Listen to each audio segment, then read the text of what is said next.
Tres. Bueno, miren, esta solución suena dura. El salario mínimo debe ser muy, muy bajito. Tan bajito que realmente nadie lo pague. Simplemente debe ser un factor legal por debajo del cual no se puede hacer ningún tipo de trabajo, ni por horas, ni por días, bajo ningún sentido, pues porque estaría explotando a las personas. Pero eso no quiere decir que ese deba ser el salario de las personas. El salario, si lo dejáramos flotar por el mercado, sería entre 40 y 50% más alto de lo que es en este momento. Él mismo se adaptaría a ciertas circunstancias, por ejemplo, regiones más pobres que otras. Es ilógico que gane lo mismo una persona en la capital que tiene que pagar 4 o 5 pasajes, a veces más, en el día, que alguien que vive a media hora de su casa o a 10 minutos caminando en una región rural, ¿no es cierto? No es lo mismo estar en una industria que estar en el campo. Entonces, si liberáramos eso y el salario mínimo fuera solo un referente, simplemente con esa medida, en menos de 4 años, las personas estarían ganando mucho más dinero del que ganan ahora. También se solucionaría uno de los problemas más graves que hay, es la inflación. Aquí cada año alguien dice la inflación va a ser porcentaje X, entonces vamos a subir los salarios un porcentaje Y. A veces adivinan, a veces no. Pero lo cierto del caso es que todo vale, el porcentaje que aumentaron vale más. Las empresas empiezan a subir los precios de los productos en noviembre porque saben que les va a subir el salario en enero. Entonces estamos generando una inflación en una fecha fija. Eso en términos económicos es muy mala idea. La inflación debe darse porque hay una mala cosecha, porque hay demasiada demanda, por otros factores, pero no simplemente por un decreto. Y en Colombia tenemos inflación por decreto. Eso sería uno de los grandes beneficios de no tener un salario mínimo que fuera el salario, sino que fuera simplemente un referente. El otro es que hay que legalizar todas las formas de empleo. Es absolutamente, no tiene ninguna presentación que más del 70% de las personas aquí trabajen o trabajemos en algún momento, porque todos probablemente lo hemos trabajado en la informalidad, sin tener ningún tipo de aporte a pensiones. Ese sistema hay que cambiarlo del todo. En otros países, por ejemplo, una persona logró aportar 5 años y al final de esos, cuando cumple cierta edad, digamos 67 años en Alemania, solamente con que haya aportado 5 años recibe un estipendio, recibe una platica mensual. Si aportó 10 es más, si aportó 15 es más, si aportó 20 es más y si aportó 25 es más. Entonces hay que desligar el tema pensional del tema salario mínimo. Es la mejor manera y empezar a pagar por periodos de cotización más cortos.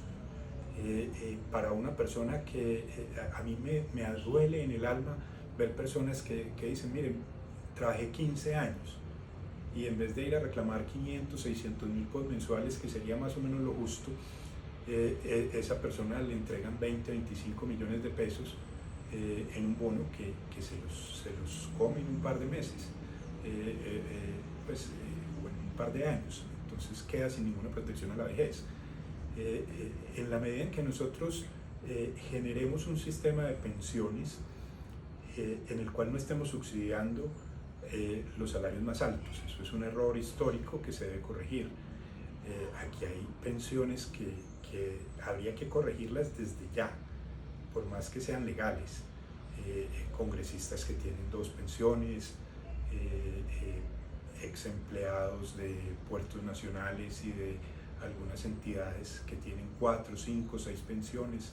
Hay pensiones de 30 millones, de 40 millones por fallos judiciales. Eso hay que corregirlo. Hay que corregirlo y hay que ser firmes al respecto. Pues debe haber un límite también. Hay personas que por herencia, porque se han casado 4 veces, pues No estoy diciendo que hayan matado 4 veces al marido, pero hay muchas mujeres que tienen 4 pensiones, pues que escojan las 2 que más les sirvan o ponerles un límite. Todo ese tipo de cosas hay que hacerlas y debe haber una combinación entre un sistema público y un sistema privado. En principio todos debemos estar con una base pequeña, digamos hasta el equivalente a 2 salarios mínimos, a 3 salarios mínimos, una cosa así por el estilo, en un sistema público. De ahí en adelante, el que quiera mejorar eso debe acudir a un sistema privado con unas comisiones de manejo muy inferiores a las que se tienen en este momento. Aquí las comisiones están del orden del 3%, en otros países es la 10ª parte de eso. Entonces tiene que haber más competencia en ese tema. Pagar por horas, claro que sí, ¿por qué no?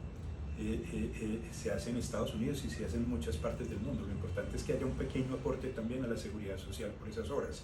Miren un ejemplo exitoso, el de las personas de servicio doméstico. Pensaban que no se podía y hoy en día sí se puede. Y son personas que están recibiendo algo de aporte a su pensión que antes no recibían, porque la ley fue muy estricta con eso. Si alguien trabaja un día a la semana, tiene derecho a tener sus prestaciones sociales y sus aportes a la seguridad social, y las amas de casa lo están haciendo. Fue una gran mejora para un grupo de personas, y lo mismo va a pasar con el trabajo por horas. Hay muchos negocios que son estacionales. Miren qué sentido tiene, por ejemplo, para un restaurante tener 10 empleados, si con 3 puede hacer todo el manejo y a la hora del almuerzo es que necesita los otros 7. Muchas personas podrían trabajar a esa hora del almuerzo, entonces dando nosotros esas facilidades para reemplazos, para que alguien pueda salir, para que alguien se enferme, creando una remuneración por horas más alta. Seguramente que sí, hay que reglamentar un poco eso para que no se abuse del tema, pero que las personas puedan utilizarlo como un medio de contratación válido.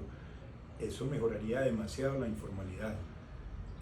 Yo creo que todos debemos aportar, inclusive el trabajador más informal debería aportar a la seguridad social algo. Parte de su CISBEN lo debería pagar y debería estar aportando algo a su pensión. Que se pueda subsidiar, perfecto, me parece bien, pero a ese nivel. Y estudiando caso por caso para evitar colados, pues que no tengamos candidatas a la presidencia con subsidios, por ejemplo. Muchas gracias.